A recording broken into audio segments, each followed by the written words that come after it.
Gloria a Dios.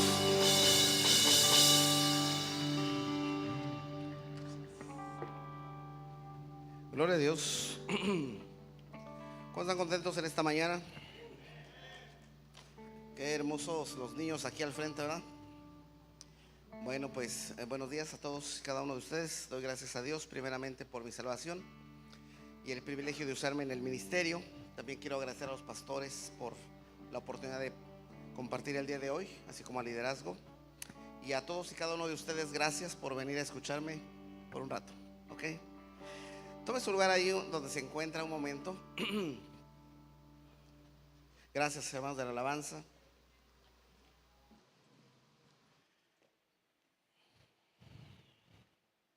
Si usted tenía algo pendiente que hacer, vaya cancelándolo. No se crea. Quiero ser breve esta mañana. Quiero ser breve porque considero que lo que voy a compartir no es un estudio muy profundo ni extenso. Este mensaje en realidad es muy sencillo y claro, no obstante, le voy a compartir algunos datos interesantes alrededor del tema para dar contexto a la idea principal. Pero antes de compartirle el mensaje, quiero compartir un poco mi sentir con usted. Estoy seguro que muchos de los que subimos aquí a esta plataforma y damos un mensaje, lo damos con convicción de que es una palabra de parte de Dios. Por eso mismo y por nuestra propia debilidad como seres humanos, subimos a este lugar con temor. Y no estoy hablando del nerviosismo de hablar en público, ¿ok? Es un temor reverente de estar aquí, porque uno se pregunta, ¿con qué autoridad yo hago esto? ¿Ok? ¿Con qué autoridad digo lo que estoy diciendo? ¿Por qué la audiencia tiene que oírme o hacerme caso, verdad? ¿Qué responsabilidad tan grande tiene uno al estar aquí y que los demás oigan esta palabra y además decir que es de parte de Dios, ¿no? Y en especial con este mensaje de hoy, en mi corazón estaban estas y otras preguntas. Así que buscando orientación de parte de Dios, entendí un par de cosas que le quiero decir.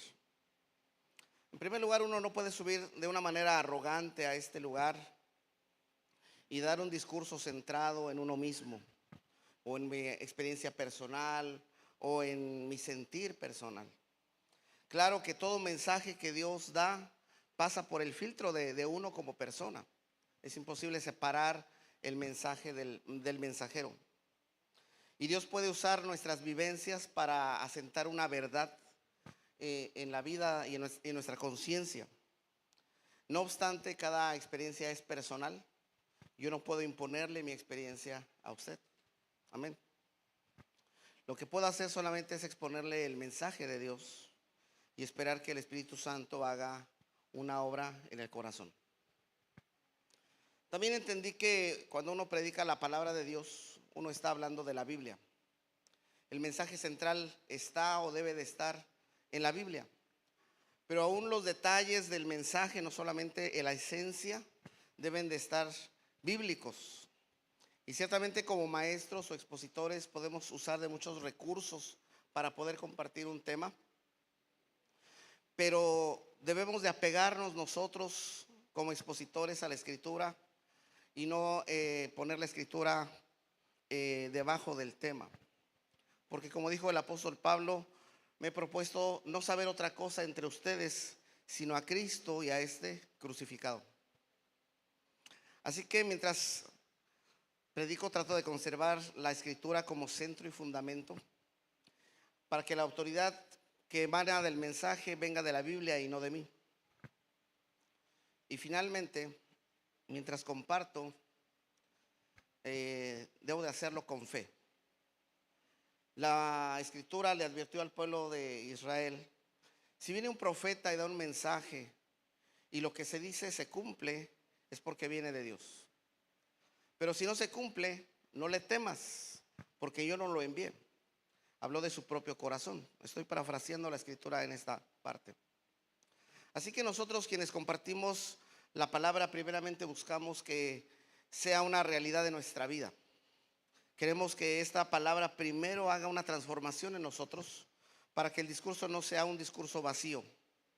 sino que haya transformado algo en nosotros. También lo hacemos con fe porque creemos que lo que compartimos con usted, así como nos bendijo a nosotros, también lo va a bendecir a usted. Amén. Así que con esto en mente, quiero que tenga esto en mente.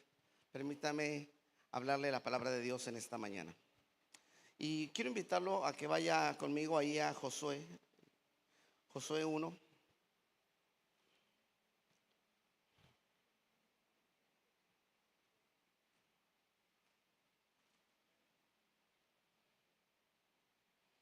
Voy a leer del versículo 1 al 3 y luego el 8. Y realmente pudiera leer todo el capítulo, pero es muy extenso y no quiero entretenerlo mucho en esta mañana. Dice la palabra de Dios, Josué 1, primeramente el versículo 1. Aconteció después de la muerte de Moisés, siervo de Jehová, que Jehová habló a Josué, hijo de Nun, servidor de Moisés, diciendo: mi siervo Moisés ha muerto. Ahora pues, levántate y pasa este Jordán, tú y todo este pueblo, a la tierra que yo les doy a los hijos de Israel. Yo os he entregado, como había dicho a Moisés, todo lugar que pisare la planta de vuestro pie.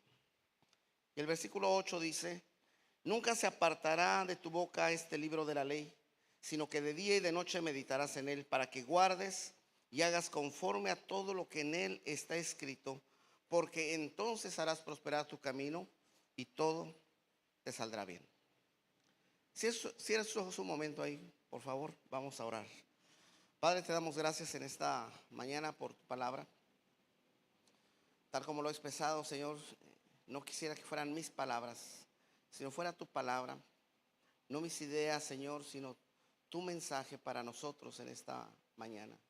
Permite que esta palabra pueda transformar nuestro corazón, nuestra mente, Señor, nuestra conducta, y podamos alcanzar aquellas cosas para las cuales fuimos llamados, Padre. Bendice tu palabra y bendice los corazones que la van a recibir en esta mañana. En el nombre de Cristo Jesús. Amén. ¿Sabe? Hay una frase que dice que el pueblo que no conoce su historia está condenado a repetirla. ¿Sí la ha oído? El pueblo que no conoce su historia está condenado a repetirla. Lo que quiere decir esta frase es que quien se olvida de las lecciones aprendidas o de las lecciones del tiempo, vuelve a cometer los mismos errores. ¿Ok? Pero ese pensamiento también lo podemos expresar en términos positivos. El pueblo que conoce su historia, que reconoce el mover de Dios a través de la historia, puede repetir sus éxitos. ¿Ok? El pueblo que reconoce el mover de Dios en la historia puede repetir sus éxitos. Así que quédese con esta idea ahí en la cabeza, porque al final la vamos a usar. ¿Ok? Y vamos mirando la escritura. Empieza el pasaje de Josué muy interesantemente con una declaración que parece ser obvia. Aconteció después de la muerte de Moisés, siervo de Jehová, que Jehová habló a Josué. Vemos en esta parte, en este sencillo resumen, a Josué y a todo el pueblo guardando luto por su amado líder Moisés. Ciertamente un gran hombre de Dios, con una gran visión, con un gran corazón por la obra de Dios. Pero al momento que Dios le está hablando a Josué, Moisés ya no está. ¿Ok? Moisés ya no está. De esta breve historia quiero extraer algunos principios que pueden hacernos repetir los éxitos divinos. Y es algo muy sencillo. Mire, número 1, dice la Biblia que después de Moisés Dios habló. Este principio es muy importante porque nos deja saber que Dios no va a permitir que su pueblo se quede sin dirección. Es verdad que Dios usa hombres y mujeres en el liderazgo para guiar a la iglesia, pero en realidad la dirección viene o debe venir de parte de Dios. No es de un hombre, no es de una persona, no es de un equipo, de un ministerio, aunque todos y cada uno son importantes dentro de la labor de Dios, pero la dirección tiene que venir de Dios.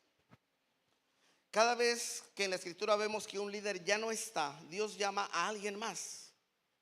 Dios siempre está presente mientras su obra no haya concluido y mientras el pueblo esté conectado con él. Cuando ocurren esas dos cosas, siempre Dios tendrá dirección para su pueblo. Si usted mira más adelante en el libro de Jueces, usted se va a dar cuenta que el pueblo de Dios empezó a decaer en su conexión con el Señor. Y cuando vino el pecado, vino también el oprobio, vinieron los problemas. Y cuando ya la gente se cansaba del problema que tenía, clamaba a Dios. Y entonces Dios le volvió a levantar un líder. Y pasaban un tiempo, pueden ser 10 años, 20 años, 40 años, hasta que el líder se moría. Y otra vez el pueblo decaía y volvía a clamar al Señor. Y Dios levantaba a otro líder.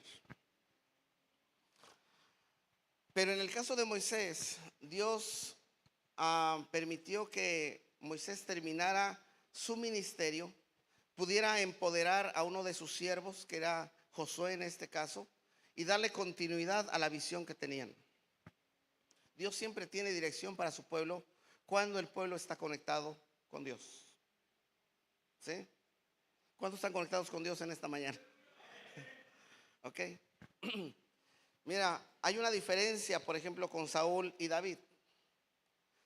Dios levantó a Saúl como rey de Israel y luego Saúl se rebeló contra el mandato de Dios y Dios levantó inmediatamente otro líder. Antes de que terminara Saúl, Dios ya tenía a alguien más.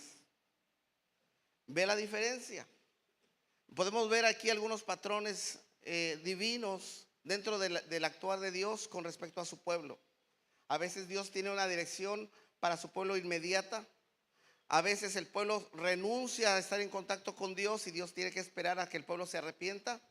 Y a veces Dios toma la iniciativa y antes de que termine todo ya tiene un plan siguiente. Dios no sustituyó a Moisés, permitió que concluyera su ministerio y lo honró. ¿Ok? Y esto nos deja saber que a veces uno como líder, uno como parte importante o participante simplemente de liderazgo, uno puede tener equivocaciones, puede tener errores y aún así Dios lo va a honrar a uno. Mientras uno no se rebele contra Dios, Dios es paciente y misericordioso y restaura a las personas. ¿Okay? Y a veces Dios nos permite, a pesar de nuestros errores, terminar la tarea y honrarnos.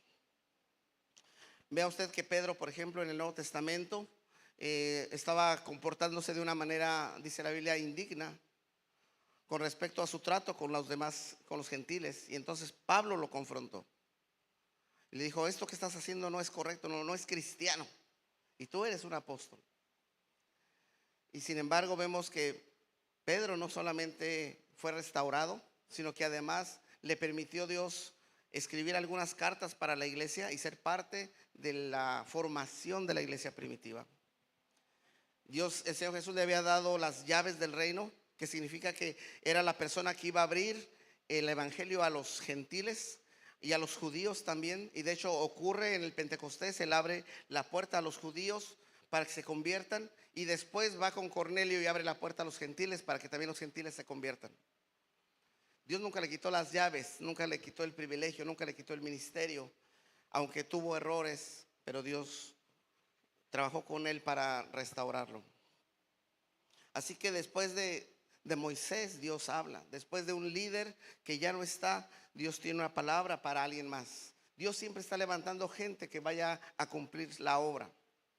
Lo que es interesante en esto es que cuando vemos la historia de Moisés, vemos a Moisés, a Aarón y a María.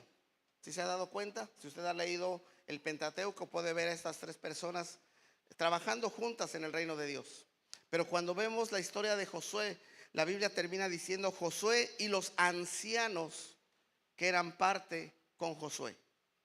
¿Se da cuenta? Era un grupo más grande. Había muchas más personas con él. Y déjeme decirle que el término anciano no se refiere solamente en el sentido de la edad, porque las únicas personas realmente ancianas en ese tiempo eran Josué y Caleb. Los otros habían muerto en el desierto. Había una generación nueva, una generación joven a quien Dios estaba llamando para hacer un trabajo. Y entonces Dios se acerca a Josué, y en el punto número 2 le dice: mi siervo ya no está. Moisés ya se fue, mi siervo ya no está. Y Dios menciona aquí algo que parece evidente, pero yo creo que lo hace porque como humanos tenemos una tendencia muy natural a quedarnos atados al pasado. ¿Sabe? Yo he ido a muchos velorios y funerales y no sé si es drama o es verdad, pero en algunos de ellos he visto a los deudos que lloran y se desesperan porque ya falleció la persona que está ahí. Ahí se arrepienten de por qué no hicieron, por qué no dijeron, por qué no mandaron, por qué esto y por qué lo otro. Se les ve suplicando por otra oportunidad cuando es imposible. ¿No lo ha visto usted? Lo voy a llevar conmigo para que me acompañe. Pero sabe, a veces no es solamente en ese momento cuando las personas están dolidas porque su familiar se fue. Hay personas, muchas personas alrededor del mundo buscando consuelo en terapias y sanidad interior porque simplemente no han dejado ir a los que ya partieron. ¿Sabe eso? Hay mucha gente buscando ayuda profesional porque no puede soltar a quien ya se fue. Parece algo evidente, pero muchas veces nuestro corazón se aferra a lo que ya no tenemos. Como paréntesis aquí, déjeme decirle que si usted ama a alguien, pues aproveche el momento que está vivo, usted y esa persona, para decírselo, ¿ok? Si usted quería dar un regalo, hágalo ahora que tiene la oportunidad. Si quiere mandar flores, hágalo ahora que tiene la oportunidad. Próximamente, Pastor Pablo va a cumplir años, ahí tiene una oportunidad también, ¿ok? Eso fue comercial. Bueno, hágalo ahora que tiene la oportunidad. Es un paréntesis nada más.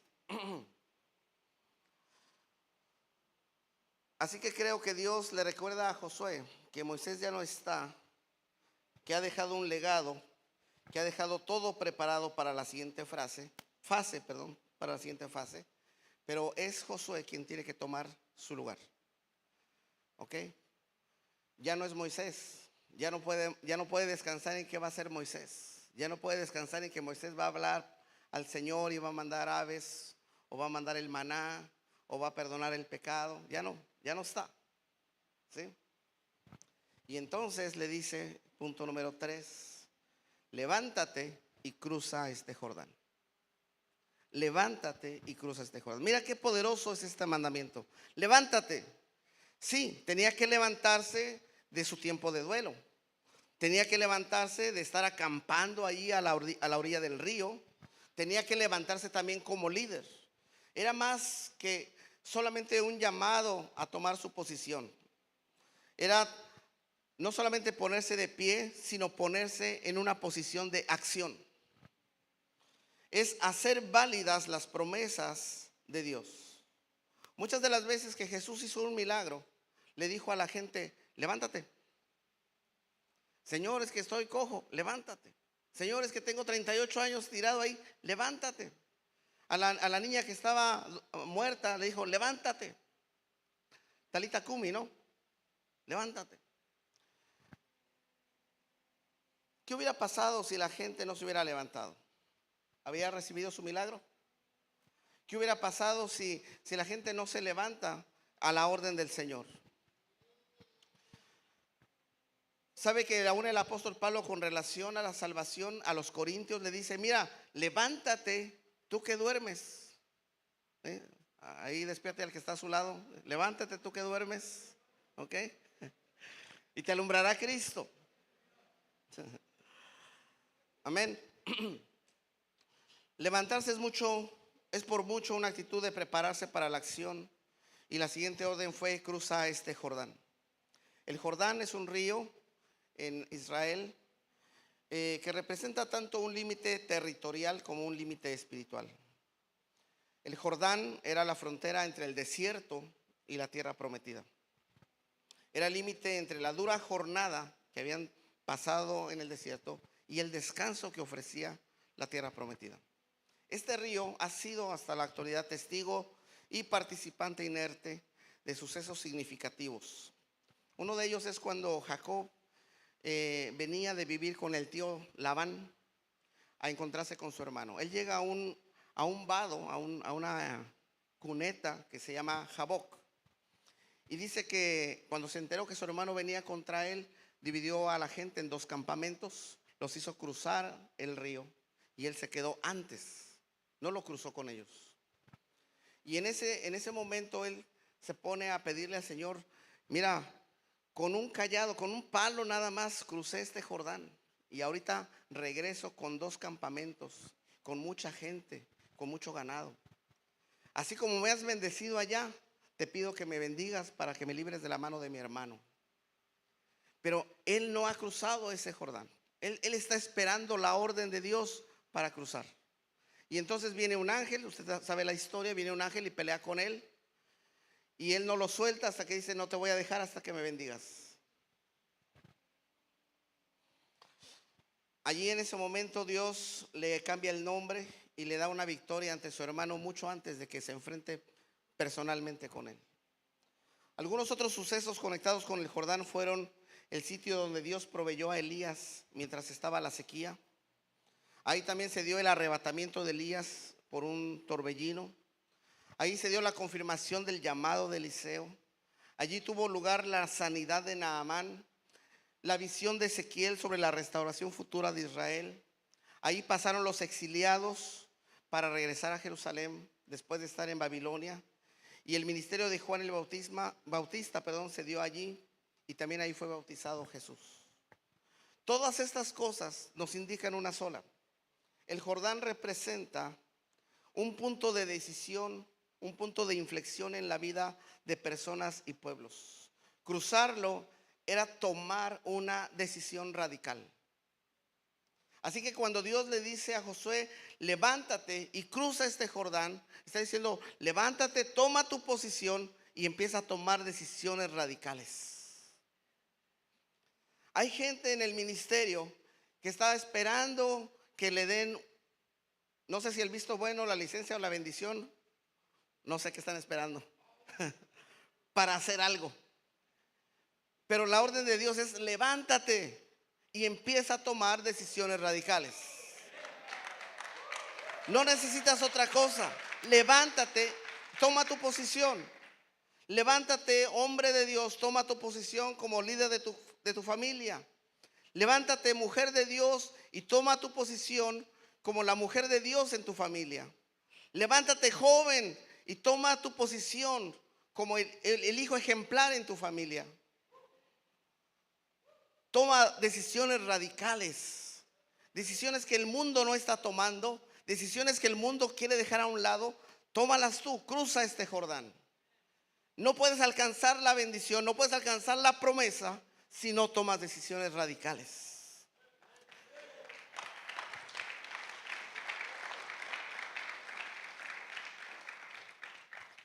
¿Sabes? Era algo difícil para Josué hacer esto en ese momento, porque era dejar el pasado atrás y extenderse a lo que está delante.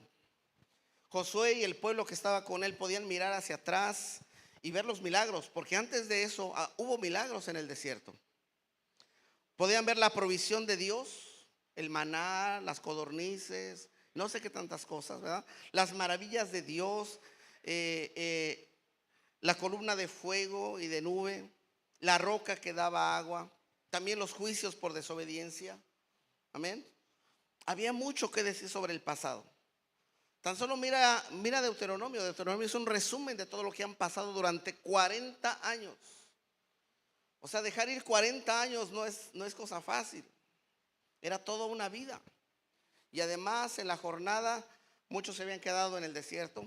Tal vez ahí estaba el abuelito, el tío, la mamá, la hermana, el hermano, tal vez una esposa o un esposo, un mejor amigo. Había mucho bagaje. Si querías mirar atrás, 40 años se dicen fácil, pero había costado mucho. Así que la orden de Dios implicaba dejar todo eso atrás. Deja todo eso atrás, radicalmente atrás. Este principio lo entendió y lo explicó muy bien el apóstol Pablo en Filipenses 3:13, cuando dijo: hermanos, yo mismo no pretendo haberlo ya alcanzado, pero una cosa hago, olvidando ciertamente lo que queda atrás, me extiendo a lo que está delante. Pablo no se quedó con todo lo que había pasado. Se le había aparecido el Señor en el camino, había habido milagros, había habido sanidades, había resucitado también él después de que lo apedrearon. Había orado por muchas personas, se habían sanado, pero él no se quedó allí y dijo: dejando ciertamente lo que queda atrás, me extiendo a lo que está delante. Todavía no llego, todavía tengo que alcanzar la promesa de Dios. Y déjeme decirle una cosa importante. Mi último punto está en el versículo 8. Si va conmigo ahí rápidamente. Dice: nunca se apartará de tu boca este libro de la ley, sino que de día y de noche meditarás en él, para que guardes y hagas conforme a todo lo que está escrito, porque entonces harás prosperar tu camino y todo te saldrá bien. Y le voy a decir una cosa muy importante. 40 años atrás de este suceso, el pueblo ya se había levantado, ¿ok? Se había levantado, pero para regresarse a Egipto, ¿ok? Se levantó y se iba a regresar. Entonces Dios les da una dirección bien clara: levántate, pero cruza el Jordán. O sea, levántate, pero vas para adelante, no vas para atrás, ¿ok? Cuando te levantes no es para echar reversa, es para ir para adelante. Pero aquí hay una cosa importante: este pueblo tenía visión.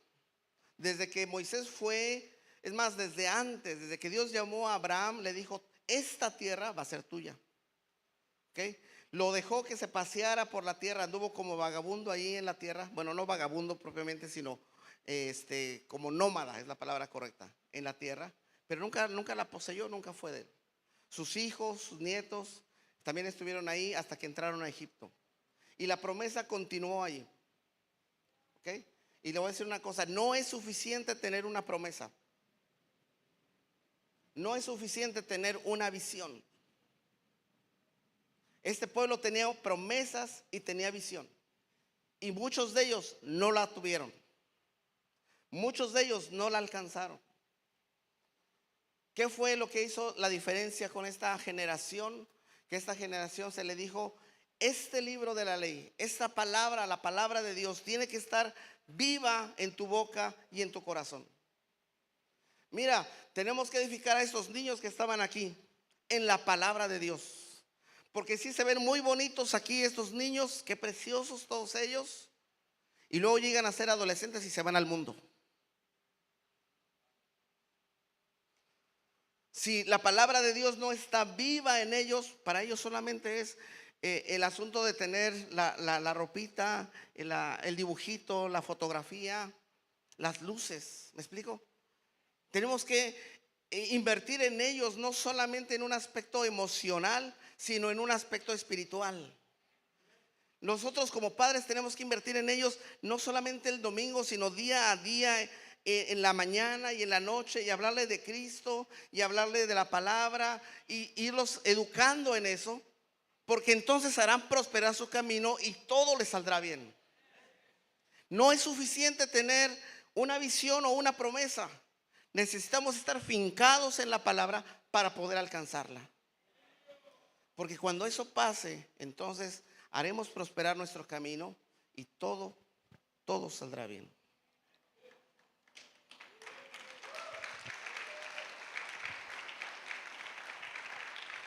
Gloria a Dios. Amén. Mira el versículo 9, dice: mira que te mando. Todos lo conocen este versículo, ¿verdad? Mira que te mando que te esfuerces y seas valiente. Voy a invitar a los hermanos de la alabanza que pasen.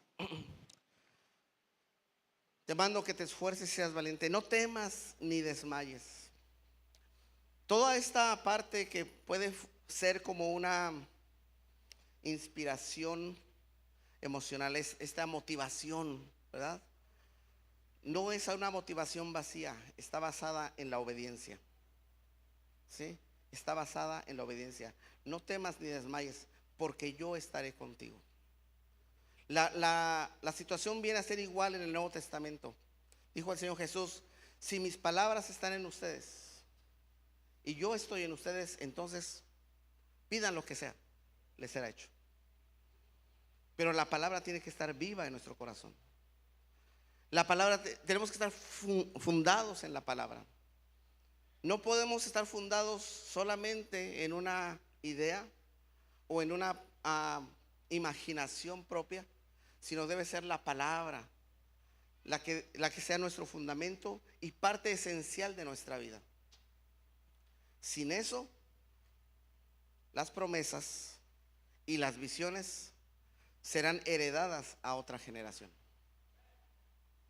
Qué triste, ¿verdad?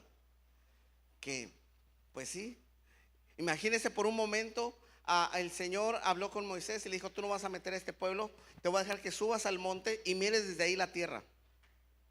Wow. Subió al monte y desde ahí la miró, pero no entró. Y era el gran hombre de Dios. No es suficiente tener promesas, no es suficiente tener visión. Necesitas afianzarla en la palabra de Dios, para que eso te dé como resultado que todo salga bien. Nadie tiene la vida comprada, nadie tiene el futuro asegurado, pero sabemos que todas las cosas ayudan a bien a los que aman a Dios. Esto es, a los que conforme a su propósito son llamados. Y nosotros somos llamados conforme a su propósito. ¿Cuántos dicen amén? Somos llamados conforme a su propósito. Tenemos una misión, tenemos una visión, tenemos una meta que alcanzar.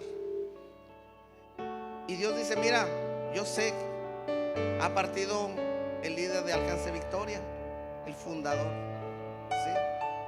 Ya no está, ya no le puedo echar la culpa a Pastor Sandy de todo lo que pasa o lo que no pasa, ¿verdad? Pero ahora Dios nos está diciendo: pero ahora tú levántate, tú y todo el pueblo levántense. Tú levántate, toma tu posición y cruza este Jordán. Levántate, toma el lugar que te corresponde, posee las bendiciones. Ahora, hay una cosa muy importante, míralo bien. No es lo mismo tener una promesa que poseerla. Porque el pueblo tuvo esas promesas durante 40 años allí en el desierto, pero después de que cruzó el Jordán, empezó a poseerla. Y para poseer, ¿sabes qué pasó? Puedes leer todo el libro de Josué. Hubo guerra tras guerra, tras guerra, tras guerra. Pero ¿sabes? Detrás de la guerra que había, victoria tras victoria, tras victoria, tras victoria. Amén. ¿Tú crees que estamos en guerra? Todavía no empezamos a poseer la promesa. Empieza a poseer la promesa y entonces vas a darte cuenta qué tan caliente se va a poner el asunto. ¿Ok? Pero tienes que levantarte y cruzar este Jordán. ¿Por qué no te pones de pie conmigo en esta mañana? No podemos hacerlo solos. Necesitamos al Señor, necesitamos su poder. Y Dios está levantando en esta mañana un ejército para vencer. Amén. Cierra tus ojos un momento ahí. Te adoramos, Señor. Vamos a adorar al Señor. Hay poder en el nombre de Cristo. Hay poder en el nombre de Cristo. Hay poder en el nombre de Cristo. Para cadenas romper, cadenas romper, cadenas romper. Para cadenas romper, cadenas romper, cadenas romper. Hay poder en el nombre de Cristo. Hay poder en el nombre de Cristo. Hay poder en el nombre de Cristo. Para cadenas romper, cadenas romper, cadenas romper.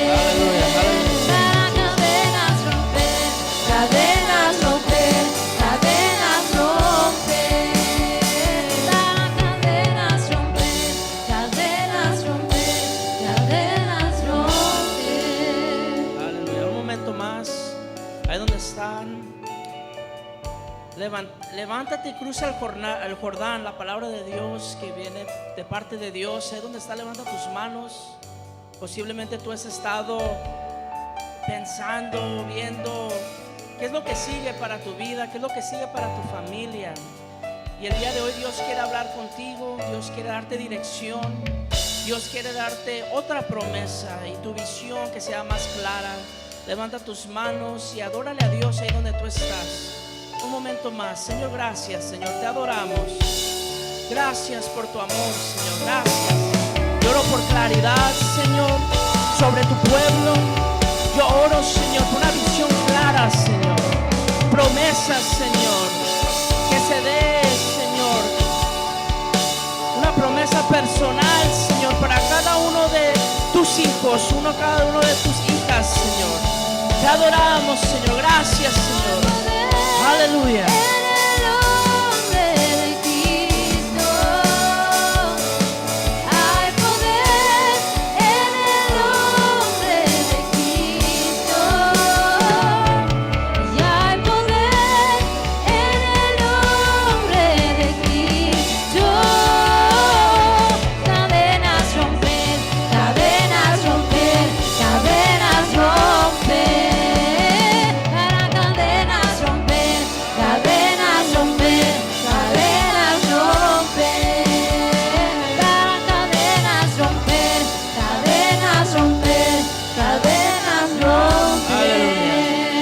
Señor, te adoramos, Señor. Gracias por tu presencia. Gracias por esta palabra, Señor, especial que tú nos has dado, Señor. Yo oro que nos vayamos, Señor, siempre, Señor, pensando, Señor, en tus promesas. Siempre pensando, Señor, en qué tan hermoso tú eres, Señor, y qué tan fiel eres en nuestras vidas, Señor. En el nombre de Cristo Jesús, Señor. Amén. Amén. Dale un fuerte aplauso al Señor hoy, esta mañana. Aleluya. Te adoramos, Señor. Aleluya. Gracias, Señor.